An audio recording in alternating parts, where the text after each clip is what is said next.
How do you secretly move, over $715 million out of a struggling country using literally nothing but fake paperwork and like a shipping container full of plastic buckets? Right. It sounds like some kind of Hollywood heist, but this is happening right under the nose of the global financial system today. Yeah, and that is honestly just one thread in a really massive tangled web we are looking at today. I mean, we are seeing billions of dollars changing hands in these geopolitical backrooms. Right. You've got central banks pulling levers that, frankly, haven't been touched in 3 decades. Yeah, it's wild. It really is. It's a global economy frantically trying to rewrite its own rules in real time. Which is exactly what we are mapping out today. So welcome to the deep dive on the RTV Global Network. Today is July 23, 2026. I am your host speaker, and sitting across from me, as always, is your expert speaker. And wow, we have a massive stack of intelligence to synthesize for you today. We really do. We're running a comprehensive global and local scan, taking you from the absolute highest stakes diplomatic chess matches in the Middle East, all the way down to a very specific and quite tragic factory fire in Homagama, Sri Lanka. And, the contrast in the data today is what really stands out to me. We have humanity conducting artificial intelligence-enabled surgeries, right? Pushing the absolute boundaries of medical science. Right. But then simultaneously, we're fighting over depleted fishing waters and still struggling with, like, medieval diseases like dengue fever. It's just a masterclass in uneven distribution. Uneven is the perfect word for it, actually. So let's start by looking at the widest possible lens here, the global chessboard. Yeah. We have to talk about what is happening between the United States and Saudi Arabia. They have just signed a landmark civilian nuclear deal. Yeah, this is huge. Right. Now, on the surface, you hear civilian nuclear deal, and it sounds like a standard energy infrastructure agreement.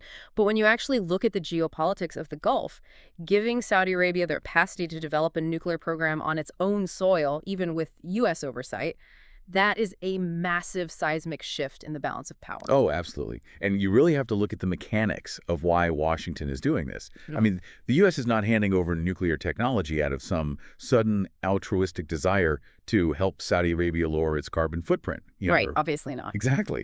This is a strategy of anchoring. Saudi Arabia has made it abundantly clear that they are going to develop a nuclear grid. The tech is out there. If the U.S. refused to provide it, Riyadh would simply, they turn to Beijing or Moscow. So it's about control. 100%. By signing this deal, the United States is ensuring that Saudi nuclear infrastructure is built with American parts to American standards, and most critically, hardwired with American non-proliferation safeguards. So they are essentially just buying the oversight rights. Like if you build it with our tech, you have to let our inspectors in the front door. Exactly. But I look at this and I just see a massive calculated risk. You are introducing nuclear enrichment capabilities into a region that is currently a complete geopolitical powder keg. And we don't even have to guess if that powder keg is active, right? Because the defense secretary just confirmed the price tag for the ongoing U.S.-Iran military campaign. Yeah, this number is staggering. It has hit $37.5 billion. And that number is just so difficult to conceptualize. I mean, $37.5 billion in kinetic military operations. To put that into perspective for you, you are looking at an amount that dwarfs the entire annual gross domestic product of several developing nations. This is burned up. Literally burned through in logistical supply chains, munitions, naval deployments. It is a profound demonstration of the economic attrition of modern warfare. It's not just about territory anymore, No, it's an accounting war. Right. It's about who can sustain the financial hemorrhage the longest. And whenever there is a financial hemorrhage of that magnitude, an entirely new microeconomy just sort of springs up around it. Because right next door, we see Pakistan formally asking the United States for a $10 billion exchange stabilization facility. A perfectly timed request. Right. And the explicitly stated reason for this request, Pakistan stepped in to mediate the Iran talks. I read that and immediately thought of, high-end corporate mergers. It feels like Pakistan is demanding a hefty $10 billion broker's fee for acting as the geopolitical intermediary. That is actually a highly pragmatic way to view it. I mean, Pakistan is just playing the leverage it holds. Their domestic economy is notoriously fragile, right? They're facing severe foreign exchange shortages. Desperate for liquidity. Exactly. And they share a border with Iran. They have historic ties to all the actors involved. So they are essentially telling Washington, look, we have the diplomatic access you desperately need to de-escalate this $37 billion conflict. But Our price for opening those back channels is immediate systemic international liquidity to stabilize our own currency. It is transactional diplomacy in its purest form. Absolutely. It's fascinating how geography basically becomes currency in these situations. But let's shift our focus from the Middle East to Asia, because the economic tectonic plates are grinding together here in a way that feels incredibly unstable right now. Let's look at the domestic data coming out of China today. 48 million people are currently unemployed. Yeah, that is a staggering demographic reality. It's an entire nation's worth of working-age people sitting idle in what is supposed to be the world's manufacturing engine. Right, and when a heavily export-reliant economy like China faces unemployment on that specific scale, you are really seeing the convergence of several massive systemic failures. Like what exactly? Well, you have a contraction in global consumer demand, which is partly due to inflation in the West, and that is colliding with their own internal structural crises, like the prolonged unwinding of their real estate sector.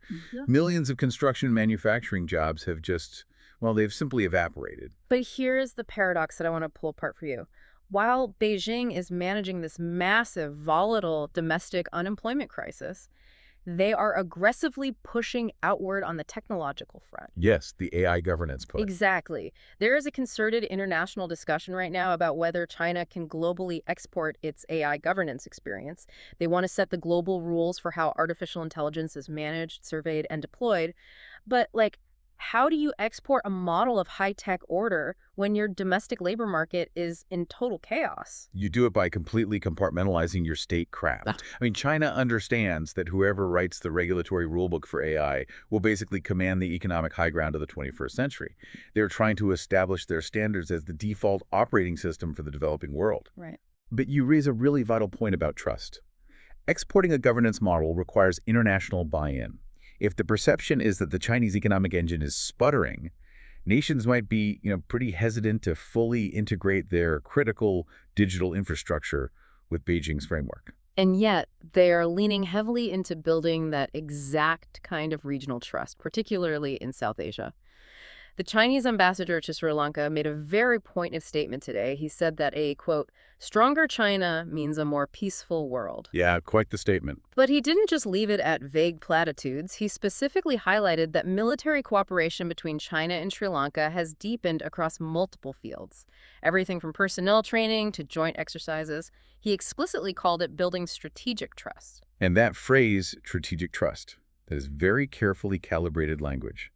China is highly aware of how its naval and military expansion is viewed in Washington and obviously New Delhi. Oh, for sure. By deeply integrating with the Sri Lankan military apparatus, they are attempting to sort of normalize their presence in the Indian Ocean. They want to project this image of a stabilizing cooperative partner rather than an expansionist power. But if you are sitting in the defense ministries in India or the U.S., you don't see strategic trust. No, not at all. You see a slow, methodical encroachment on literally one of the most vital maritime shipping choke points on the planet.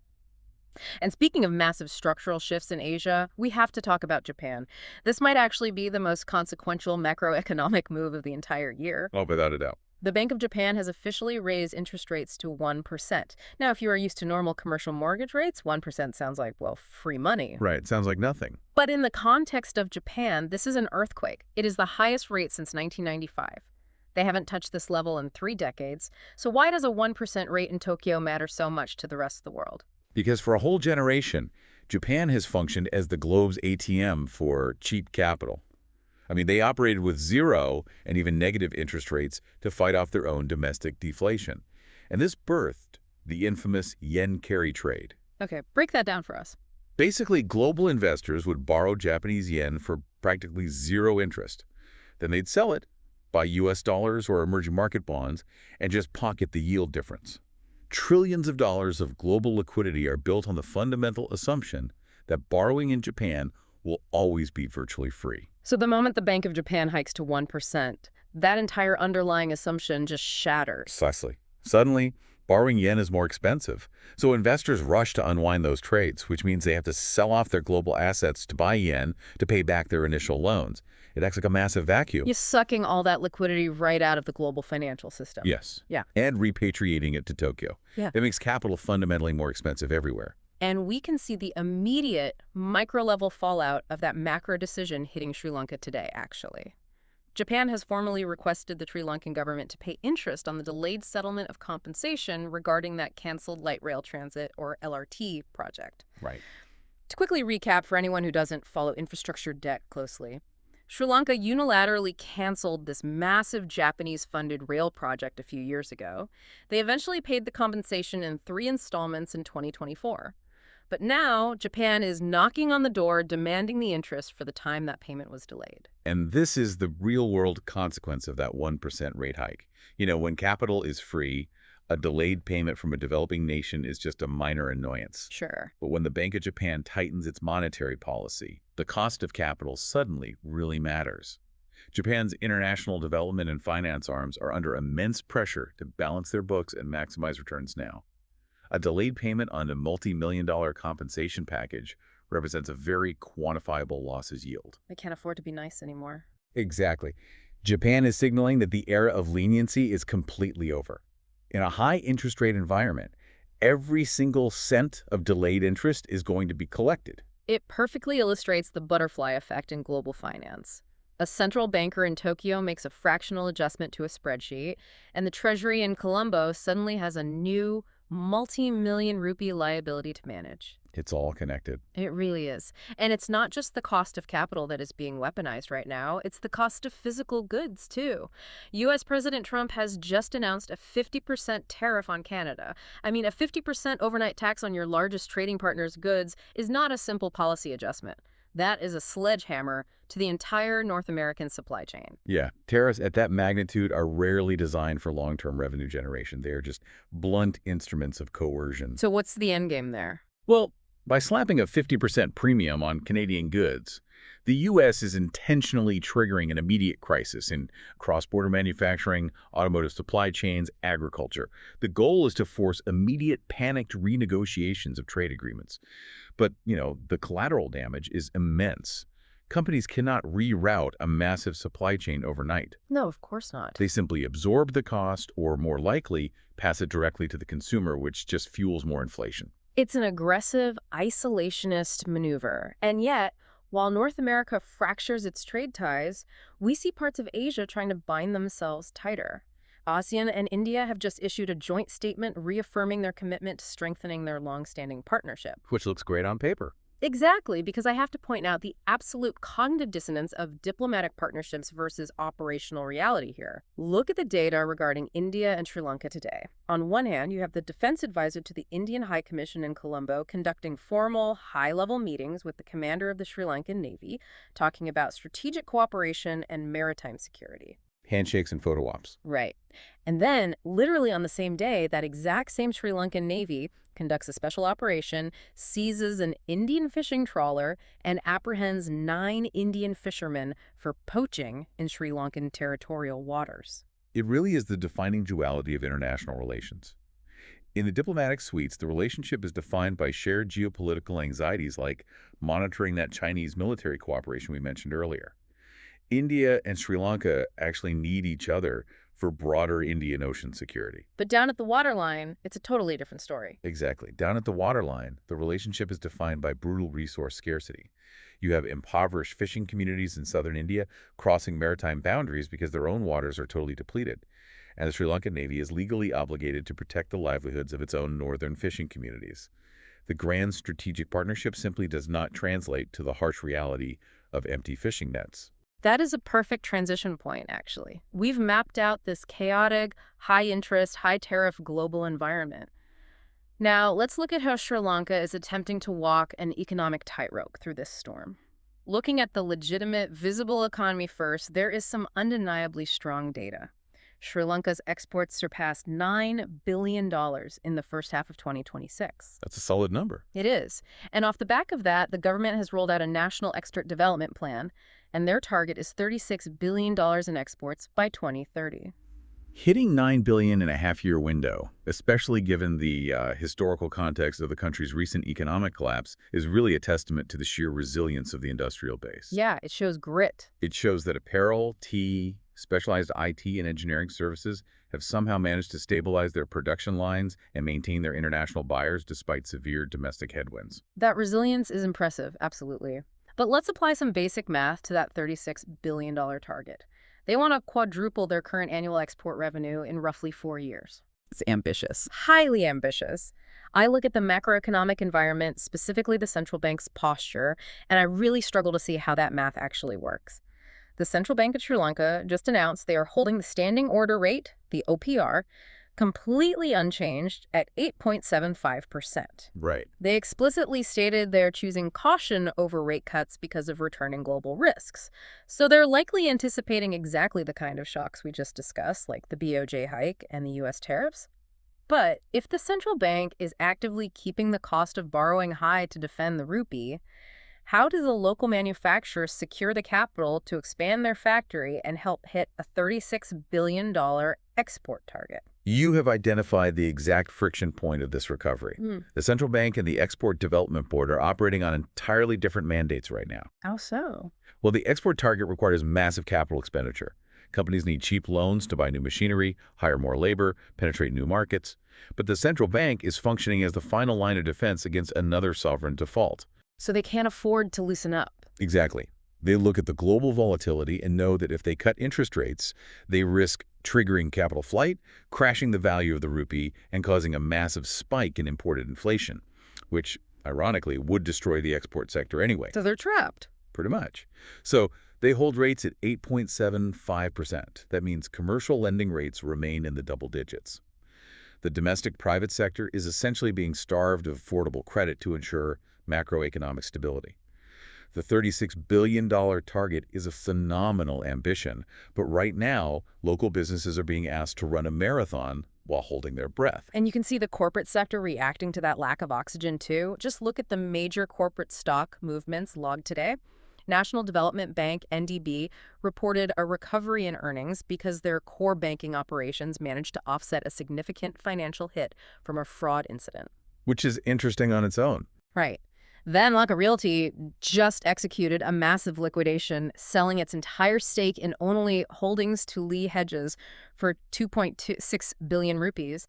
And the Cargill CEO and family disposed of 2.25 billion rupees worth of shares. These aren't minor trades. This is massive capital restructuring. It's the hallmark behavior of a private sector bracing for a prolonged period of expensive debt. Yeah. When a company cannot go to a bank for a low-interest loan, they have to generate liquidity internally. So selling off assets is the only move. Right. Lanka Realty selling a non-core asset for over 2 billion rupees is a classic move to build a cash fortress. The Cargill's equity sale points to founders diversifying or consolidating their personal and corporate wealth. I mean, they are looking at the exact same geopolitical and central bank data we are, and they are preparing their balance sheets to survive without cheap leverage. But all of this, the export targets, the central bank rates, the corporate maneuvering, that is all happening in the sunlight. That is the blueprint of the legitimate economy. Right. The most alarming piece of data today is the massive shadow economy operating parallel to all of this, actively draining the system. We have a major investigative bombshell. $715 million quietly left Sri Lanka through a billion-rupee scheme involving fake invoices, drug money, and overseas transfers. It's just an unbelievable figure. $715 million.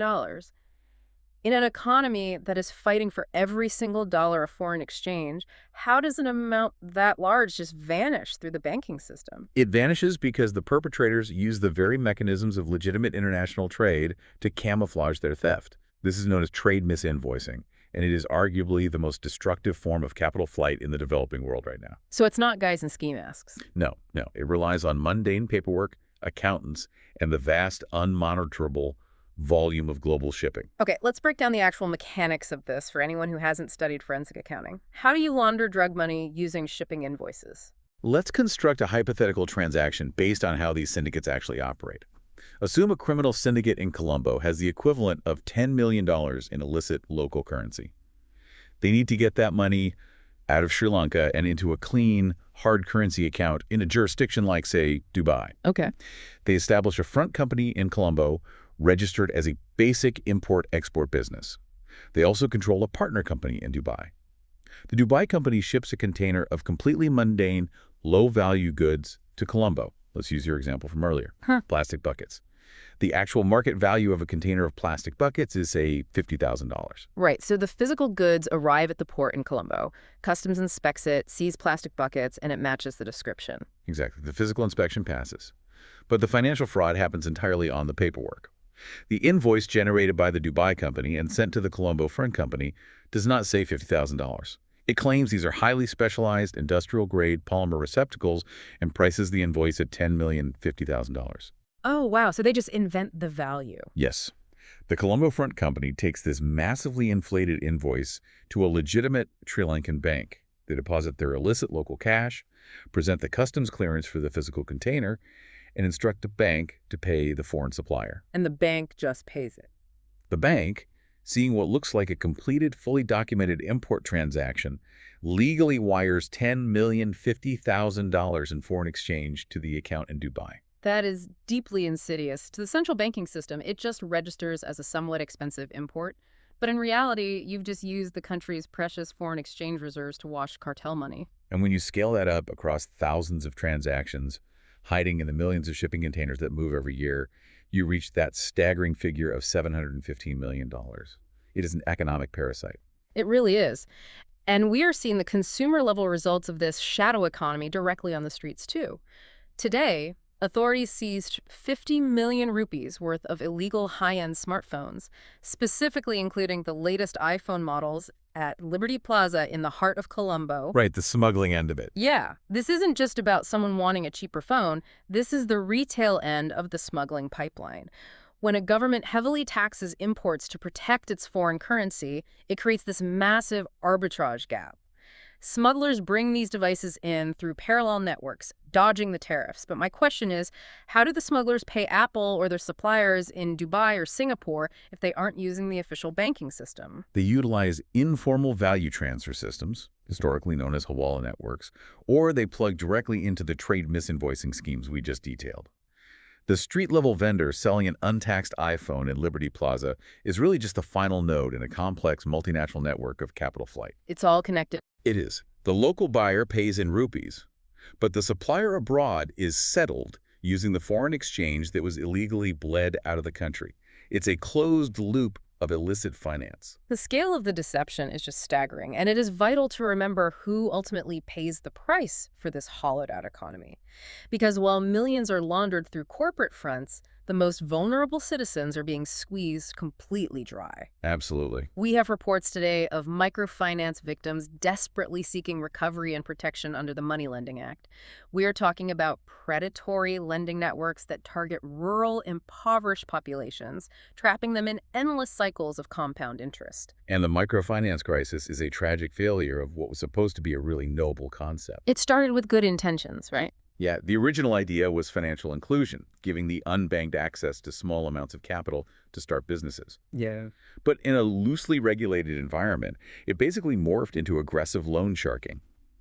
Lenders push credit onto desperate individuals who lack financial literacy, using coercive tactics to ensure repayment, often forcing families to sell their homes or agricultural land. Just devastating. And the fact that victims have to rely on overarching legislation like the Money Lending Act indicates that the specific regulatory frameworks governing microcredit completely failed to protect the consumer. So you have an economy basically fighting a two-front war. You have the global macroeconomic headwinds pushing down from above, and this predatory shadow economy devouring it from within. That's a tough spot to be in. Let's pivot from the security of the financial system to the literal physical security of the country.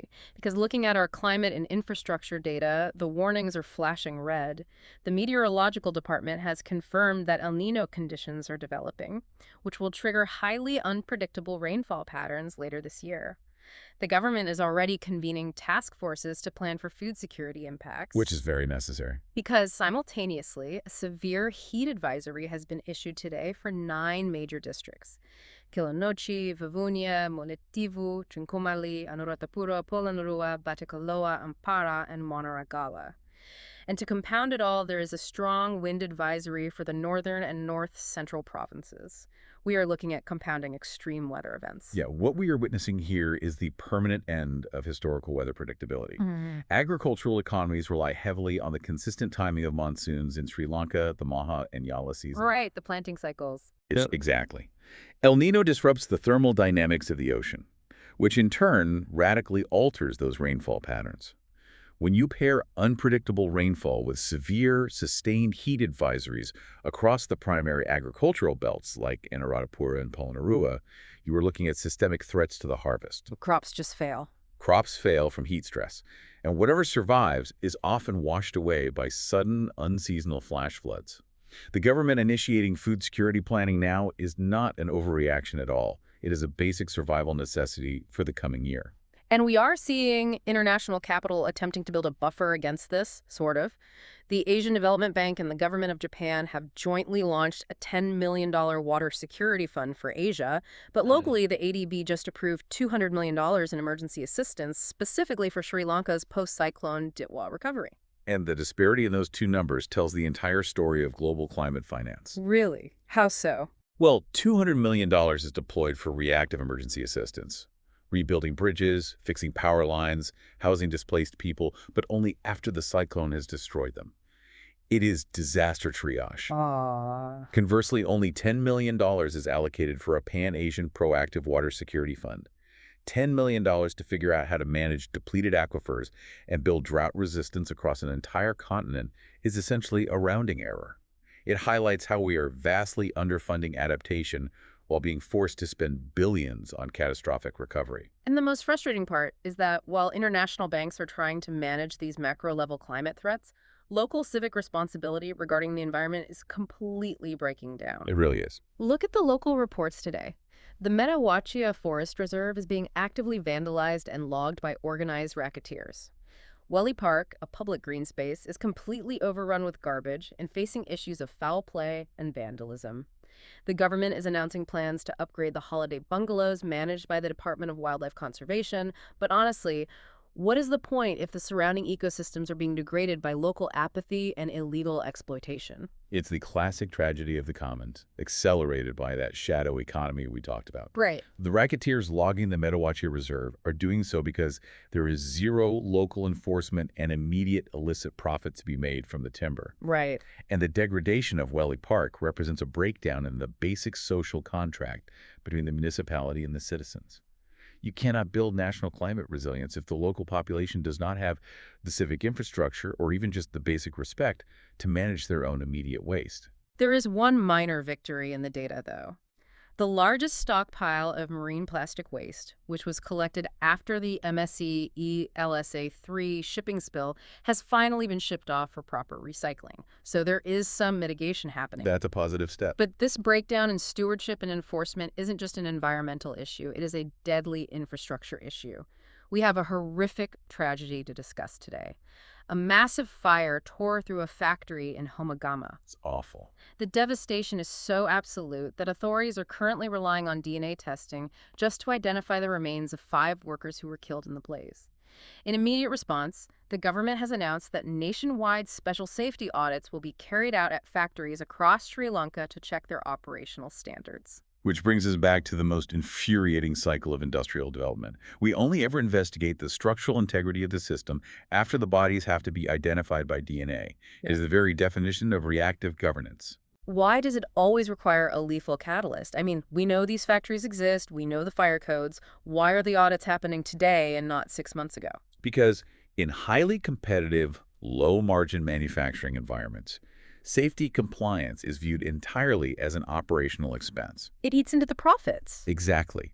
Fire suppression systems, proper ventilation, structural maintenance, all of that costs money that eats directly into profit margins.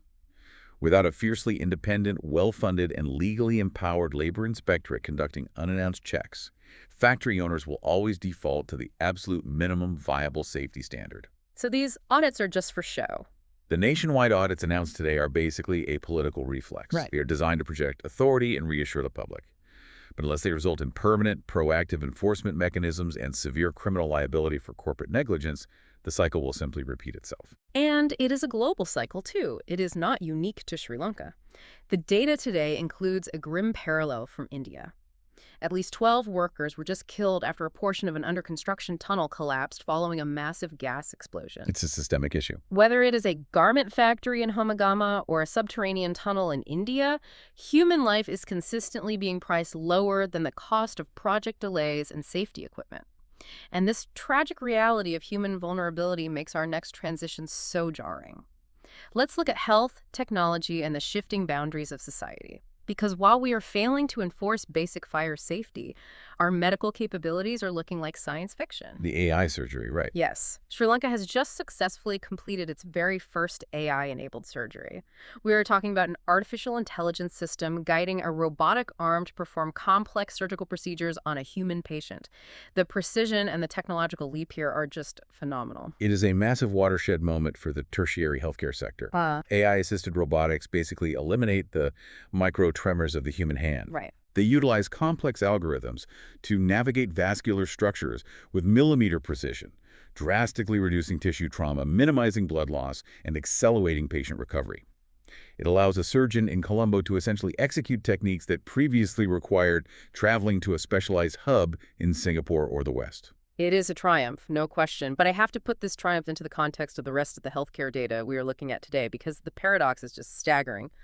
We have an AI robotic arm performing surgery in a pristine climate-controlled theater, yet right outside the walls of that hospital, Sri Lanka is battling a massive dengue fever crisis. It's a stark contrast. The disease has spread across 12 districts, and a deeply concerning 30% of the current cases are children under the age of 19. Furthermore, the Department of Animal Production and Health, the DAPH, is actively pleading for a coordinated national plan to eliminate rabies by the year 2030. How do we even reconcile this? We have artificial intelligence in the operating room, but we are still dying from mosquito bites and stray dog attacks. What does this say about how we allocate our technological progress? Well, it reveals a healthcare system that is entirely bifurcated. It's fundamentally a crisis of capital allocation. Break that down. The AI robotic surgical unit is a highly visible, incredibly expensive piece of capital equipment. It attracts private investment, it generates high billing rates, and it serves the demographic that can afford advanced insurance or out-of-pocket tertiary care. Okay, that makes sense. Dengue fever and rabies, conversely, are diseases of civic infrastructure and poverty. You don't cure dengue with a robot. You cure it with highly organized, well-funded municipal garbage collection, stagnant water clearing, and community education. You eliminate rabies with aggressive, unglamorous, nationwide dog vaccination program. The boring stuff. Exactly.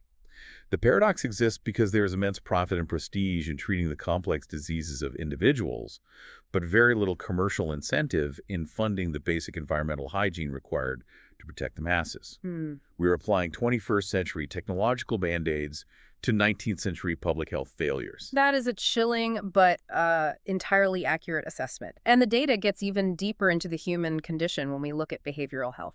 A psychotherapist is quoted in today's reports breaking down the mechanics of toxic alcohol addiction. They explain how consuming illicit, unregulated alcohol literally rewires the brain's chemistry by hijacking the dopamine reward system. And in a separate but deeply related report, data shows that cruelty is the primary factor accounting for the vast majority of child abuse cases in Sri Lanka right now. Connecting those two data points is vital for understanding societal decay. Addiction is frequently framed as a moral failure, but the psychotherapist is highlighting the physiological trap here. Right, the brain chemistry. Yeah. When a person consumes toxic, often adulterated alcohol, which is cheap and prevalent in the shadow economy, it artificially floods the brain with dopamine. It forces a chemical spike of pleasure and relief. Over time, the brain adapts by shutting down its natural dopamine receptors. The person becomes chemically incapable of feeling normal joy or satisfaction without that toxic substance. Their whole drive just narrows down. Their entire physiological drive narrows down to acquiring the next chemical spike. And when you inject that level of severe chemical dependency into households already fractured by the economic stress and poverty we discussed earlier, the result is horrific domestic volatility. The spike in child abuse characterized by cruelty is essentially the collateral damage of a population whose psychological and economic coping mechanisms have completely collapsed. It is heavy, heavy data. but it is necessary to confront if we want to understand the society we are building. And speaking of the society we are building, let's look at how nations are trying to protect the psychology of the next generation from digital threats. France has just made a monumental legislative move. This is a big one. They have become the first country in the European Union to completely ban social media access for anyone under the age of 15. This is a turning point in the global debate over digital sovereignty and public health. For years, tech companies have relied on the argument of free expression to avoid age-gating their platforms. Right. France is looking at the empirical data regarding the spike in youth anxiety, depression, body dysmorphia, and algorithmic radicalization, and they are declaring social media a public health hazard for developing neurological systems. They are choosing state intervention over corporate self-regulation. I see the public health argument, I really do. But when I relate this to what is happening here in South Asia, particularly in Sri Lanka, the implications are incredibly complex. Look at the recent political history of this country. The massive youth movements that demanded political accountability and reshaped the government were entirely leaderless, and they were organized almost exclusively via social media. Oh, absolutely. WhatsApp, Twitter, Facebook. They were the nervous system of democratic protest. If you implement a sweeping ban on youth access to social media under the guise of mental health, you are simultaneously cutting the vocal cords of the next generation's political organization. It feels like an impossible balancing act between protecting young minds from toxic algorithms and suppressing their ability to mobilize against corrupt governments. It is the ultimate double-edged sword of the digital age. The exact same algorithmic architecture that feeds a teenager depressive content also allows them to instantly broadcast state violence or organize a peaceful sit-in of 50,000 people. Regulating the medium without destroying its capacity for democratic mobilization is going to be the central legislative challenge for every democracy over the next decade. It is a massive friction point. But, friction isn't always so heavy. Sometimes it just manifests in bizarre corporate culture clashes. Let's look at Japan again. As the climate warms and temperatures soar, the Tokyo government has launched a campaign officially urging male office workers to wear shorts to work to beat the heat and save on air conditioning. Sensible enough. Right. However, some female office workers are actively complaining about this, coining a new term, leg hair harassment. I mean, it sounds like a purely comedic headline, but it is actually a fascinating microcosm of societal rigidity. How so? Japan's corporate culture is heavily defined by the salaryman aesthetic, right? The strict adherence to the dark suit and tie, regardless of the season. It represents professionalism and conformity. When the state attempts to alter that deeply ingrained visual norm for practical environmental reasons, it creates psychological friction. So it's not really about the hair. Leg hair harassment isn't really about the physical hair at all. It is a manifestation of the discomfort that arises when strict, traditional professional boundaries begin to blur and break down under the pressure of external realities like climate change. It's the small, absurd details that tell you the most about how a culture is shifting. Just like this next story. A citizen on TikTok has apparently become a local hero by single-handedly using the app to untangle and solve Bangkok's notoriously nightmare parking and traffic gridlock situations. Where the municipality failed, a user with a smartphone stepped in. Incredible what one person can do with the right tool. But while digital borders might feel open, physical borders are definitely tightening. Taiwan has just announced new, much stricter visa regulations specifically targeting Sri Lankan passport holders. Which is a sharp reminder that global mobility is not a right. It is a highly conditional privilege. When a nation tightens visa rules for a specific country, it is almost entirely driven by data regarding overstay rates, illegal labor migration, or shifting geopolitical alignments. It is a direct reflection of how the economic instability within Sri Lanka is perceived by foreign immigration authorities. Speaking of how Sri Lanka is perceived globally and how it manages itself internally, we need to transition into the realm of accountability, governance, and the justice system. Now, our data stack today contains a massive rundown of legal and institutional actions. We are going to examine the machinery of justice as it is presented, analyzing the mechanisms of accountability without prejudice. Right, let's get into it. Starting with some state-level updates. Despite the Taiwan restriction, the Sri Lankan passport has actually climbed to the 94th position in the 2026 Henley Passport Index. This is the country's best ranking since 2019. And the Henley Index is a vital metric. It measures the number of destinations a passport holder can access without a prior visa. Right. Moving up the index, even marginally, indicates that the diplomatic corps is successfully rebuilding trust. It suggests that foreign nations are recognizing some level of stabilization within Sri Lanka, slowly rolling back the emergency travel restrictions that were likely placed during the peak of the economic crisis. But the major powers are remaining strictly vigilant. The U.S. Embassy issued a very direct warning today, clarifying that providing any false information or having a criminal record will result in a permanent block from entering the United States. There is no leniency being offered there. None at all. Internally, though, the gears of the state bureaucracy are turning. President Anura Kumara Dissanayake has appointed Dr. Asiri Krunawardena as the new secretary to the Ministry of Transport, Highways, and Urban Development.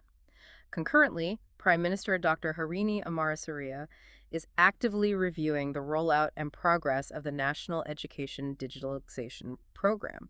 These are just the fundamental administrative steps required to govern. Placing new technocrats into high-budget, high-impact ministries like transport and highways is crucial for executing infrastructure policy. And reviewing the digitalization of education is vital, especially given the global shifts in AI and digital literacy we discussed earlier. Right. The administration is attempting to align its bureaucratic leadership with its policy mandates. But the real weight of the governance data today comes from the courts. The volume of high-profile individuals currently entangled in the justice system is staggering. I want to look at these cases thematically to understand what is happening. First, we have the political and administrative class facing severe scrutiny.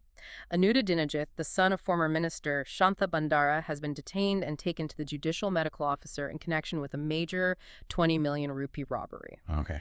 Then you have Sugishwara Lenin Bandara, the former secretary to ousted President Gotabaya Rajapaksa, who has been remanded yet again by the courts, and former Minister Pateli Champika has been formally summoned to appear before the commission, probing massive irregularities in coal procurement.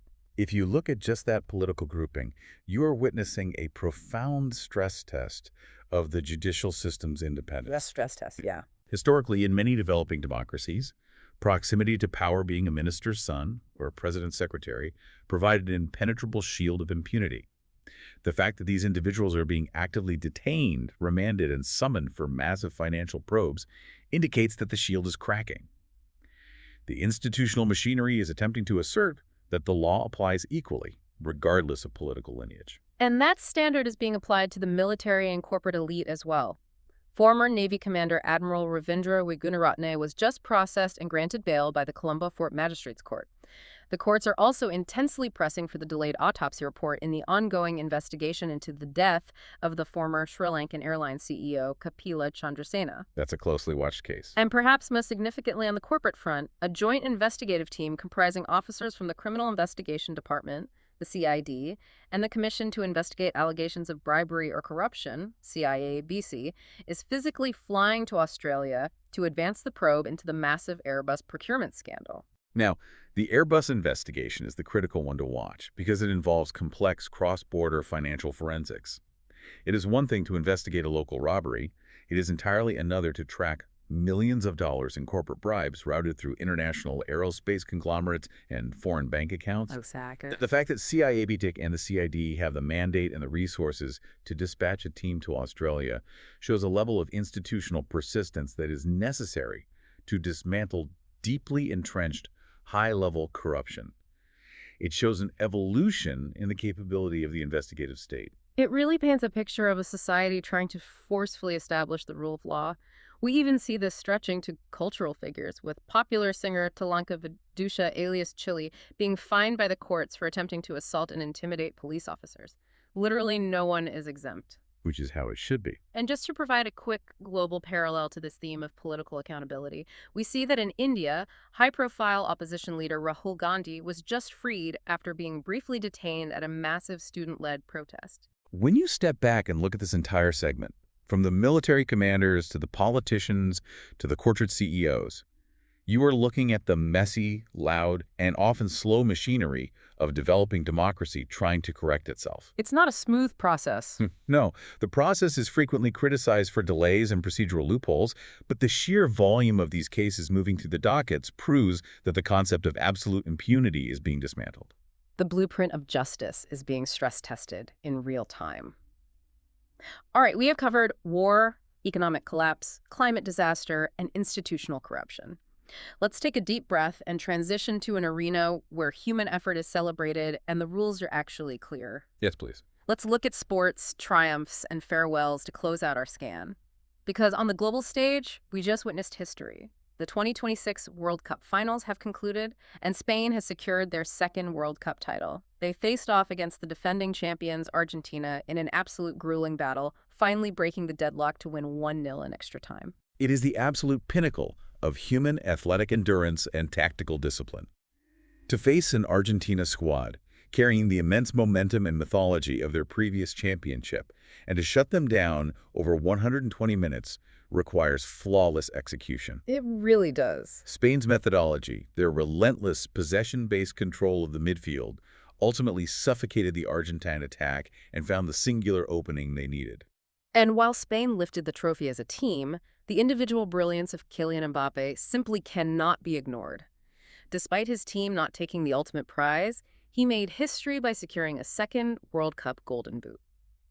The man is a generational anomaly in terms of speed and finishing. Truly one of a kind. Elsewhere in the sporting world, England managed to dig deep and hold off India to secure a hard-fought cricket series victory, though we are always reminded that these athletes are human.